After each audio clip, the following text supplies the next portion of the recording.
Grotesquely violated skeletons discovered recently in Ireland have thrown new light onto our ever-growing obsession with vampires and our fear of the undead.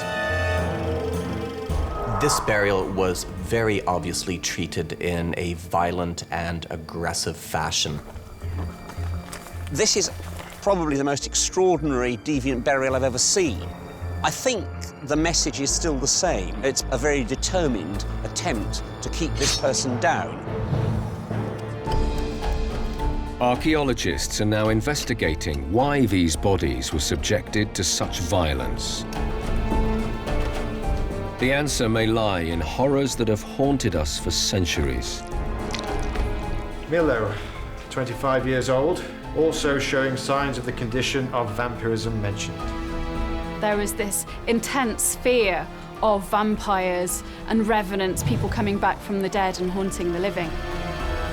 They were basically corrupting corpses that had kind of escaped from their graves and wandered about. The Irish skeletons can help us understand our ancient terror of the undead and even where it comes from. To explain these shocking burials, archaeologists must unlock clues from mysterious medieval texts and harness modern forensic technology. The story will even take us to a terrifying 21st century case in Romania.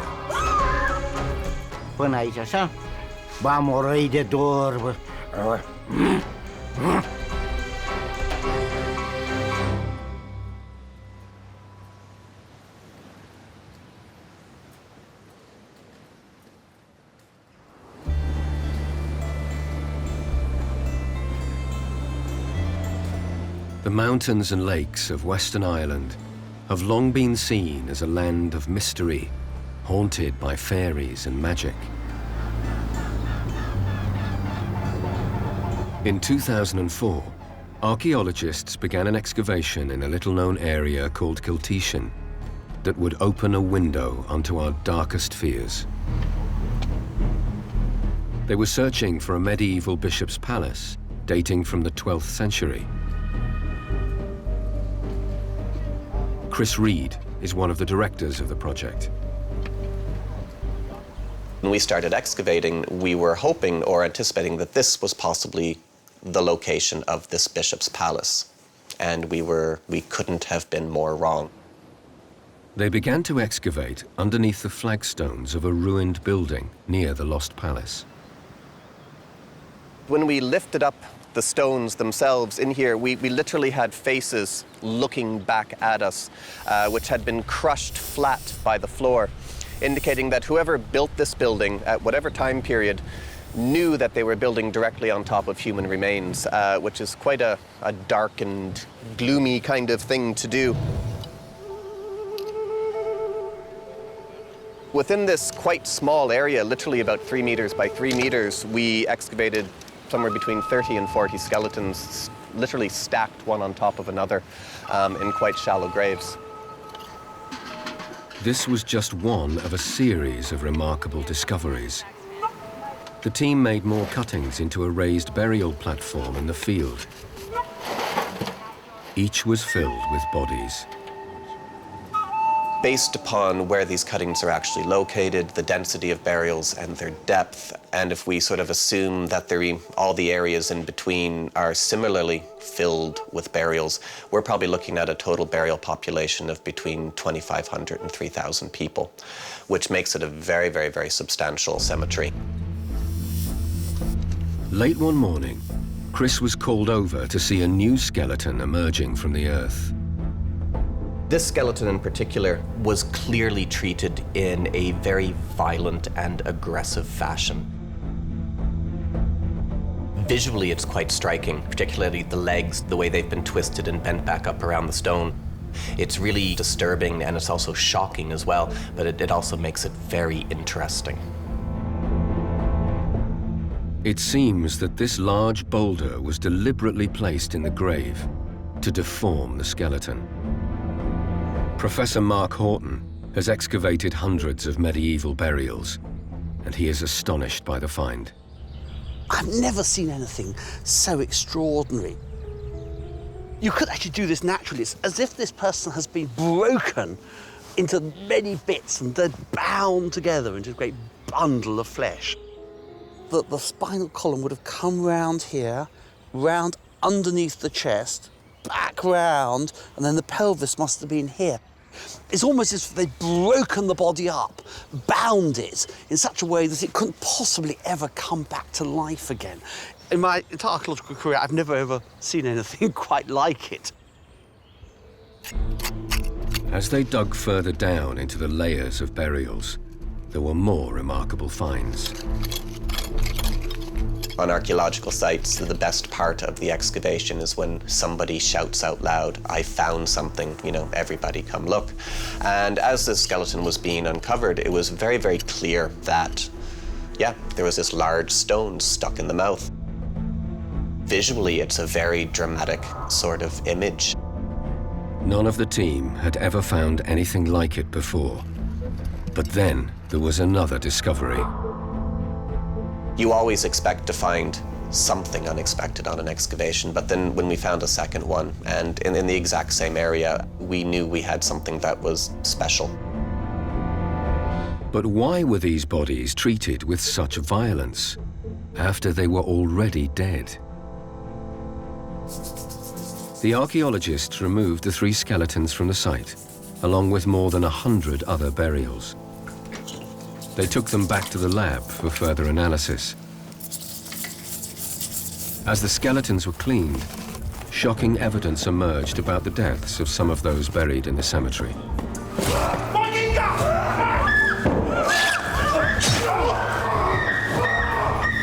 Chris, do you think these look like cut marks?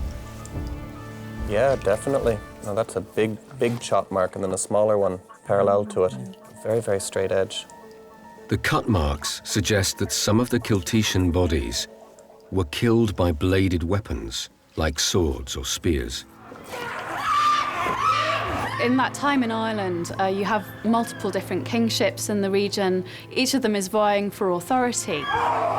Warfare is almost an endemic part of society in these periods, and the role of warriors comes through very strongly when we look at the literature and the evidence that survives. People were aware of the constant fear and aggression that could be part of their lives. Even in this violent age, the mutilation of these bodies was extraordinary. Were the people who buried them afraid of what they might become?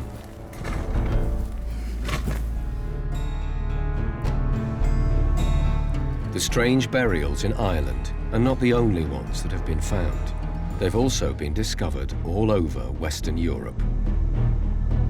Skeletons weighed down with large boulders were excavated in the Czech Republic in the 1960s. Bizarre burials have also been found in England. And for a medieval burial in Southwell were found nails, not these actual ones, but very similar ones, that had been deliberately placed in the body. So one was found through the right shoulder, another one was in through the heart, and another one through the left ankle. It's almost as if they deliberately placed them there to make sure that the body could never rise up again. A number of burials have been excavated of people who have either had their heads cut off or been placed face down or had the legs tied or been mutilated in various other ways. There's even one that's got a spear thrust through it. Archaeologists and historians are beginning to believe that there may be a very particular reason for these disturbing medieval burials. I think the general explanation for this has to be that these are people who are seen as a threat. They're going to go on walking around after they've died. They're going to come out of their graves, and the living have to keep them down. Could this explain the extraordinary Kiltetian skeletons with the rocks in their mouths? Were they treated as people who might return from the dead? Dr. Katrina McKenzie is an osteoarchaeologist specializing in bone analysis. She will examine the skeletons for any clues that could explain why they were buried so violently.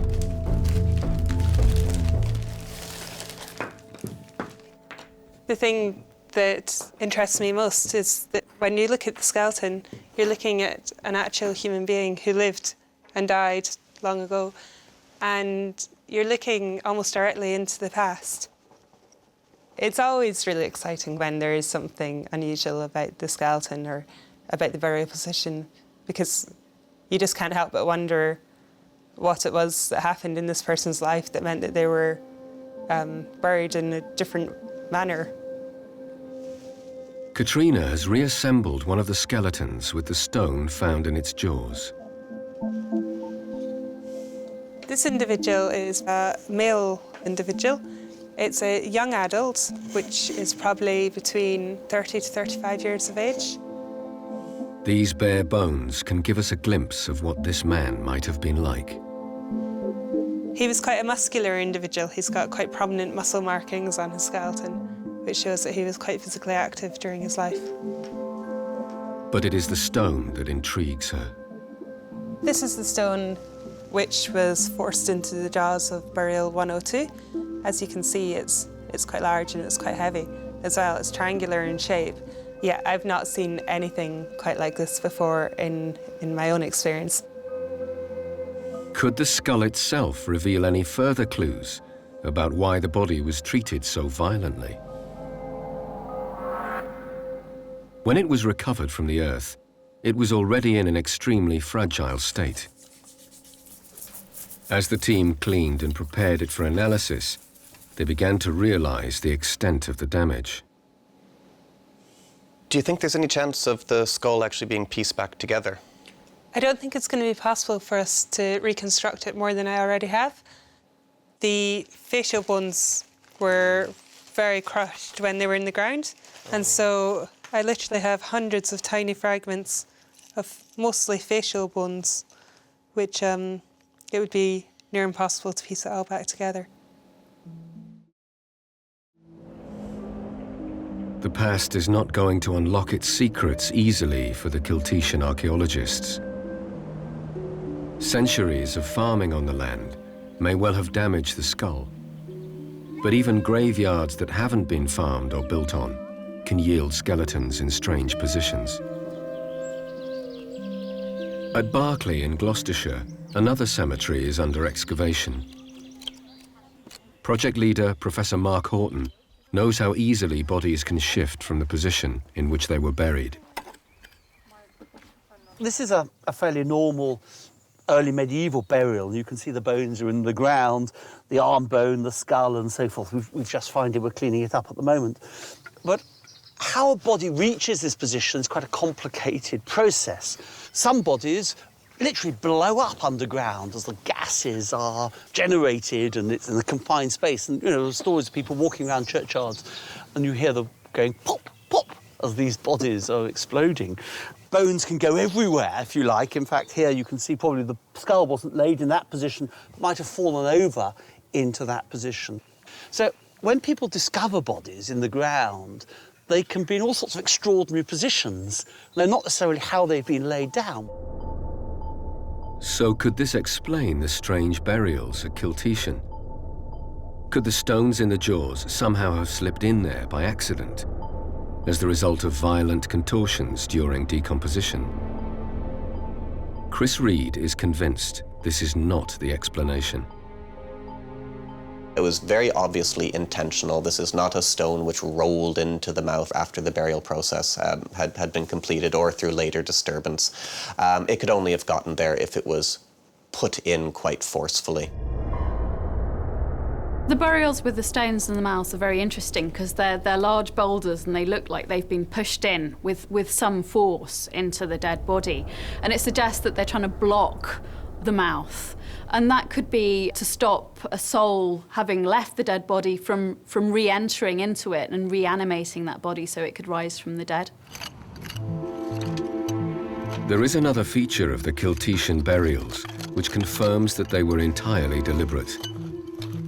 The bodies were discovered right on the edge of the cemetery, as if they were exiled from the other graves. We had picked up the edges of a shallow ditch here in the cutting, and it's within this ditch that we actually found the first of our two stone and mouth skeletons.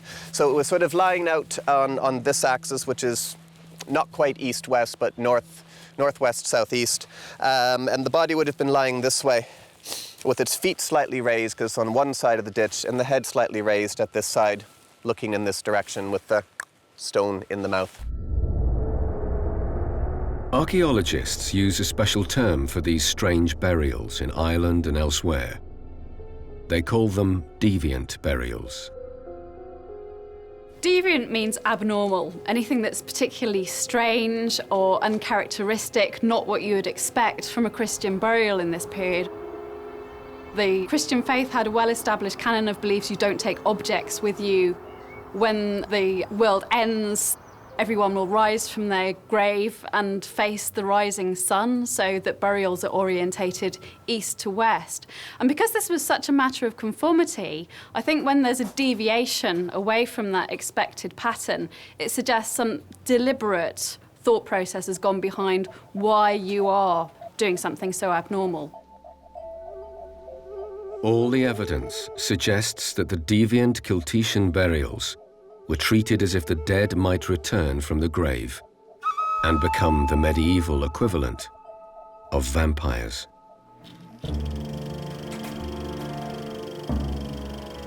Today, vampires have become entertainment, but in the 12th century, they were frighteningly real. The medieval mind lived in a world of monsters and dragons. They believed in supernatural events. So the notion that the body could come back and be reanimated wasn't that strange. But actually, the ideas were very much fostered by the church. Because when the soul left the body, it went to a place called purgatory. And if the soul, the person, had left a particularly evil life, that soul would be tortured in the most horrendous fashion. And so the notion that it would escape from purgatory and come back to haunt the earth was a very powerful idea. Chronicles and histories from the period recorded terrifying stories about the undead, as if they were true. Historian John Blair has come to St. Peter's Church in Stapenhill, near Burton-on-Trent. He's on the trail of a particularly chilling account, which demonstrates the reality of this fear.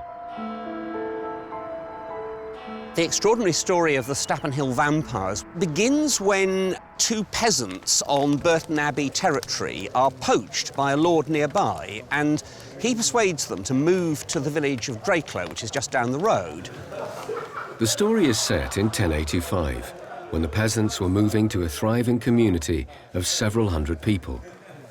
But soon, their fortunes changed. They come to a very nasty end because they die suddenly while they're eating, and they're buried here in this churchyard behind me. The next night, they're seen walking around, sometimes in the form of men with coffins on their backs, and sometimes in the form of animals. This must have been enormously frightening to these people, who clearly thought that they were confronted really with the living dead. Historians call those who return from the grave revenants. In medieval times, it was believed they had terrifying powers to make animals and people fall sick and even die. We get quite vivid accounts in the 12th century about revenants. They are often returning to the place where they lived, and they are often waking up their neighbours at night and telling them to come out, or calling people they know by name, and then these people will mysteriously die of some plague in the few days after. The villagers of Dracula had no doubt that they were confronting the evil dead. Everybody got so frightened that they moved away, and soon the village was almost deserted. The villagers got very worried about this, and they got permission from the bishop to dig the two peasants up.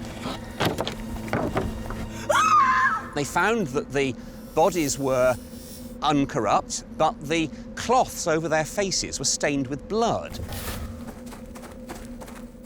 The villagers were terrified. They took the bodies from their coffins and beheaded them.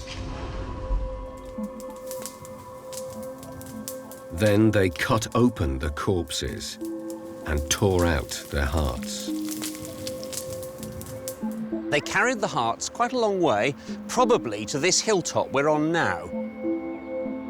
It's not quite certain, but it's likely that it was this place which was later a beacon for warnings and signals, and may have been a place for executing criminals. The dead villagers were treated as if they were still alive. They were executed as punishment for crimes they had committed after their deaths.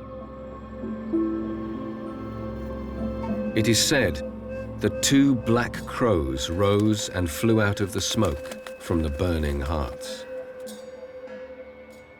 The thin veil between life and death could easily be crossed.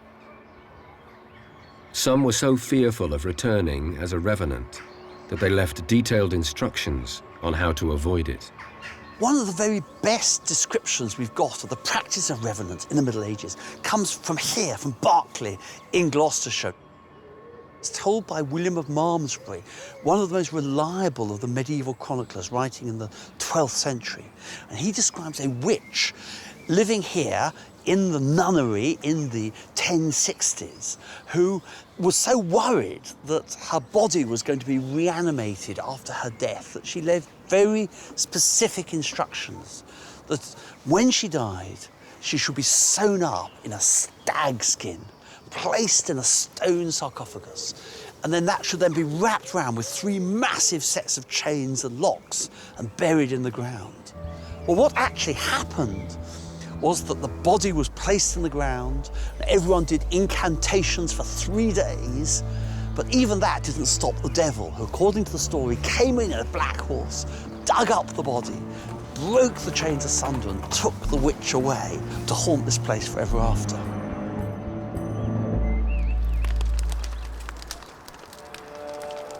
There are many other stories about the undead recorded by priests and chroniclers in the 12th century. Could the deviant Kiltetian burials date from the same time as these extraordinary stories? The Irish team are going to carbon date the 2 skeletons to find out. The samples will be sent off for analysis to discover just when these people died.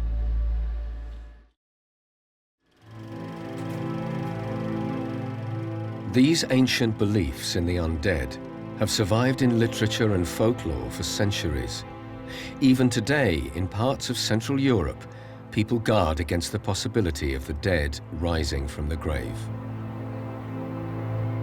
Modern archaeology is reinforcing the reality of these fears, as it reveals burials in which bodies have been staked, chained, and weighed down with heavy stones.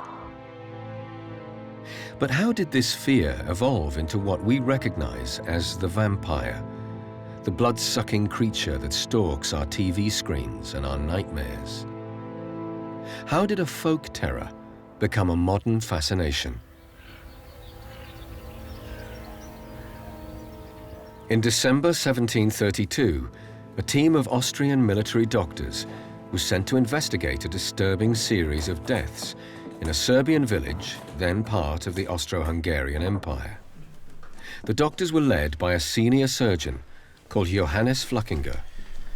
A woman by the name of Fluckinger would have been a highly trained surgeon for the period. Military surgeons were the best surgeons you could have. They were working at a very fast pace. They had more patients than any other surgeons could ever see, and they had to operate quickly and efficiently. So the training he would have had as a military surgeon would have been extremely high. The villagers claimed that 17 people had died suddenly over a 3-month period, and that many of them had become vampires. She is quite complete and undecayed. Fluckinger meticulously recorded his observations.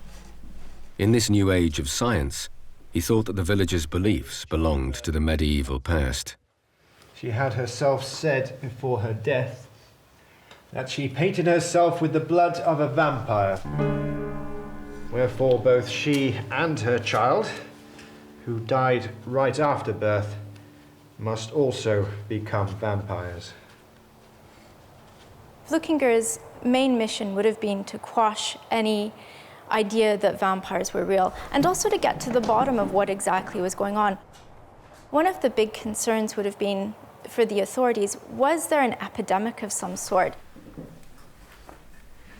But as the coffins were opened one by one, Fluckinger's observations became more disturbing.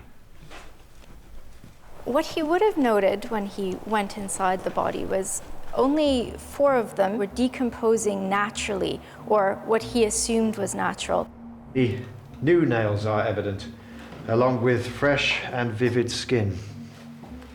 All of these things didn't seem to be consistent with how he thought bodies should be decomposing.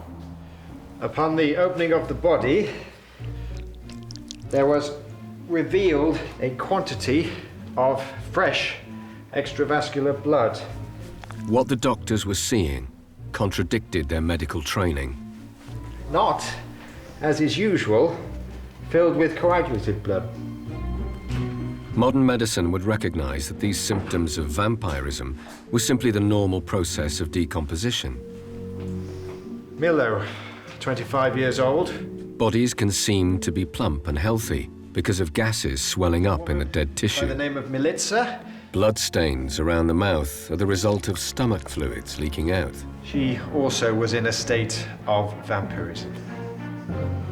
None of these bodies had been buried for more than 3 months, and that means that the first body would have been buried in September, allowing for a cold autumn. It's easy to imagine that the body would have stayed relatively well preserved. Fluckinger's report into the vampire corpses was sent back to Belgrade and was seized on by the newspapers. The story exploded across Europe, fascinating thousands of readers and causing terror in many more. This report got picked up by other sources, in particular by newspapers, which were read by other people in Europe, the intelligentsia of Europe, and it kind of spread, not just in Serbia, not just in the Austro-Hungarian Empire, but eventually all through Western Europe. Serbian reports of vampire, although they were localized, generated an extremely high level of fear. I think you could compare them best to modern rumor panics, where you get a kind of anomalous event, which is then linked on to kind of fears which are already in the population. But it's very, very intense, very, very real, and this is really what happened in Serbia. In villages across Central Europe, a vampire hunt began. Graves of the recently deceased were opened, and the corpses were beheaded and often burnt. Were the same scenes played out in medieval Ireland when the deviant burials were placed in their graves? Were these bodies feared as vampires? The terrifying tales from Eastern Europe inspired a series of best-selling novels that would take the vampire myth to the next level. The vampire comes into European folklore and literature at the beginning of the 19th century, just very at the beginning. And again, it's through these translations of these descriptions of the 18th century. And the first time we really see it is Dr. Polidori, who is writing along with Byron and Mary Shelley at this wonderful sort of summer camp in Switzerland. And he takes this notion of the vampire and kind of turns it into the Byronic hero. He was actually thinking of Lord Byron. So this is the first major change. What had been really scary, foul vampires become really attractive, dangerous aristocrats.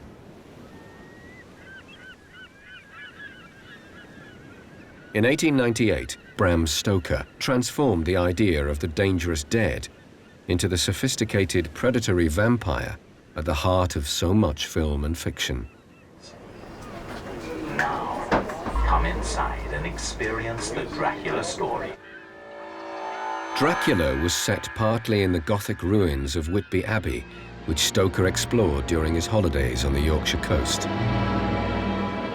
He chose Whitby as the landing place for Dracula when the evil count first arrives in England.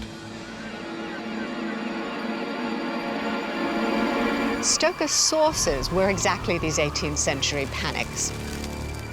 And these had been written up, published, and translated. And by the time Stoker was writing, people were going to Eastern Europe. The tourist industry was well and truly established. And Stoker really knew about this kind of strange edge of Europe.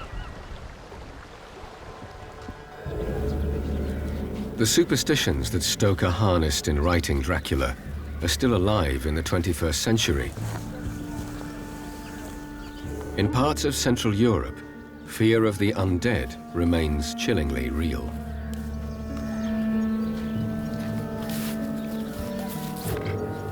In Marotino de Sus, a small village in southern Romania, relatives take care to seal fresh graves by circling around them with incense.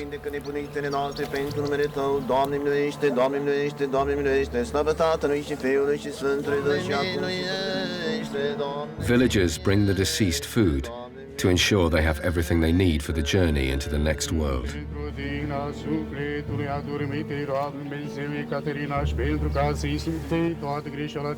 But sometimes the ritual precautions aren't enough.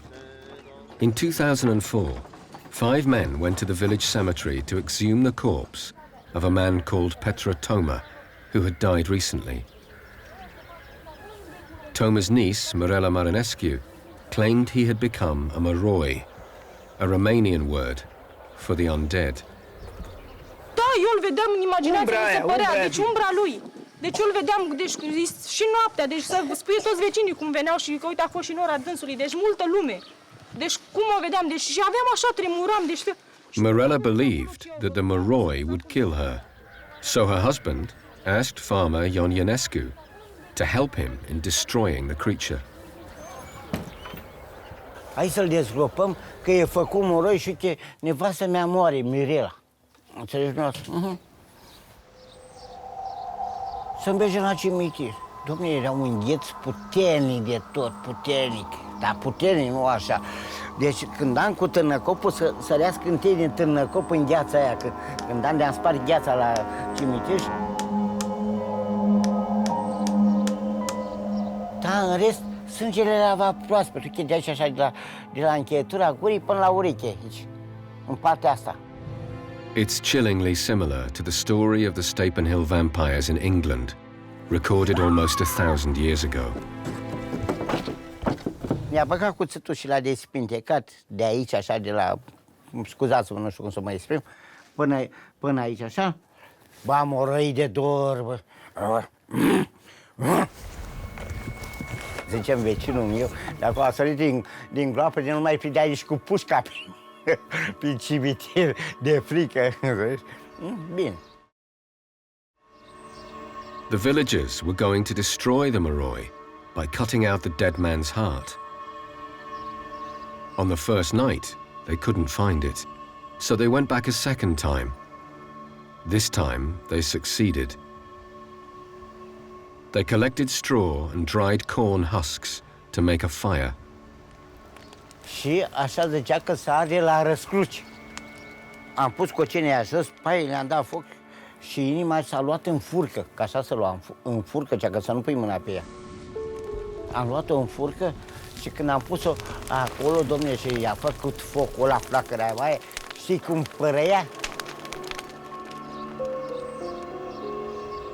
Petra Toma's daughter complained about the desecration of her father's body. The story went global.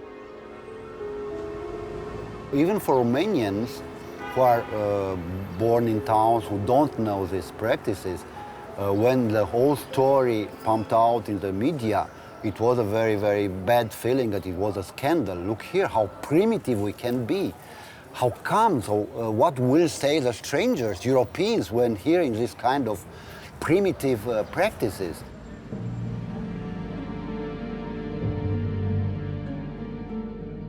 The police were asked to investigate the desecration of Petra Toma's corpse. But in most cases, these strange rituals are not reported to the authorities or anyone else. In such remote and isolated villages like Marotino is, with people very old living in the community, such rituals are very well preserved. And they are carried out in order to, let's say, protect somehow the community from such events like returning from dead can be. So you can still find it in remote rural communities, not only in Romania, but in the whole Balkan area, for example, in Serbia or in Bulgaria, where it's something that people still do. The beliefs in 21st century Romania seem identical to the fears in medieval England almost 1,000 years ago.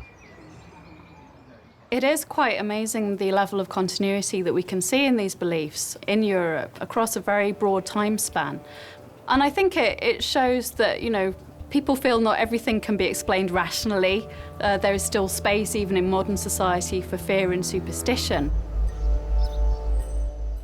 This deep-seated terror of the undead has lasted at least 1,000 years, from the Middle Ages to the present day. But could its roots in Ireland be even older?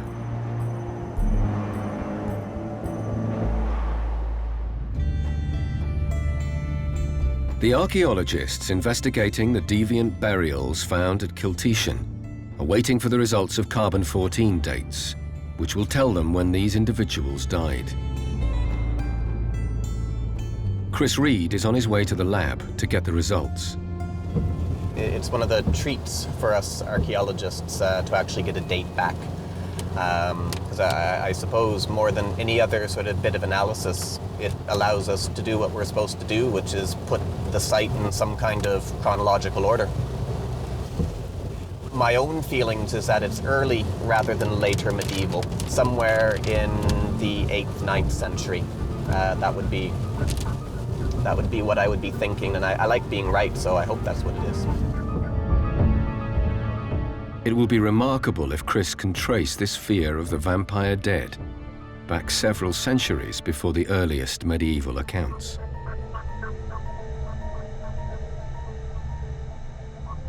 Two weeks after the samples were taken from the deviant burials, the carbon-14 dates are now in. The results were actually emailed to me last night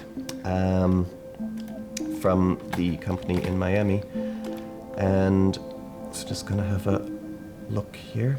Right, okay. It looks like both of the burials date to anywhere from the late 7th century to the 9th century, and both of the dates seem to overlap in the middle of the 8th century. So anywhere from about 720 to 750, 760. So the Irish skeletons with the stones in their mouths were buried at least 300 years before the stories of the undead in England. Remarkably, there are records from the same period suggesting that the fear of revenants and vampires was common. One of the fascinating things about the dating of those burials is that they fit very well with the Irish penitential texts that were written in that period. So we've got one of these penitential texts from probably the 7th or 8th centuries. It's called the First Synod of St. Patrick. And one of the things it describes in there is about the fear of the living dead. So it says that anybody who believes in vampires should be put outside the church. What that actually shows was that there was a lot of people who believed in something like vampires in Ireland. This is a fascinating example of where you've got archaeology matching up very well with our historical sources.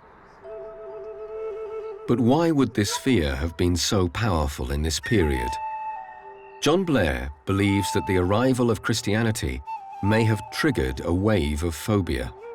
Anthropologists have shown that when old established belief systems get disrupted by the appearance of monotheism, by Christianity or Islam or Buddhism, that very often they can take curious forms.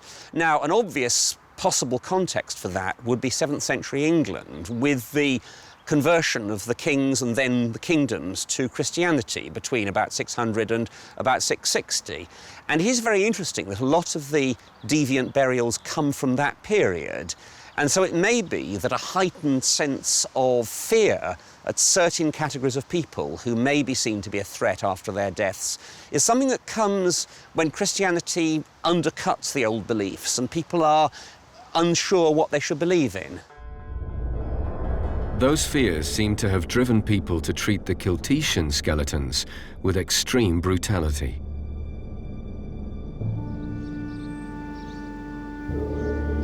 In the same way, in modern Romania, cutting the heart out from a dead relative might seem to be a barbaric act. But there is another way of understanding these rituals. In Romania, they are seen as helping the Moroi. A dead has to be dead, not undead or half dead. So they are doing him something good, not something bad. So it's about universal cosmic harmony. So the dead with the dead, the alive with the alive. So for the community it's very good, for the dead it's very good. So where is the harm for them? Slaying a Moroi stops him from being trapped between this world and the next. It literally saves him from a fate worse than death. The main difference between the Moroi and the vampire is that the vampire would kill to be sure that he would live ever after, let's say. The strigoi or the Moroi in the Romanian traditional culture do nothing else but signal that something is wrong with him and he need assistance from the community to properly integrate it into the other world.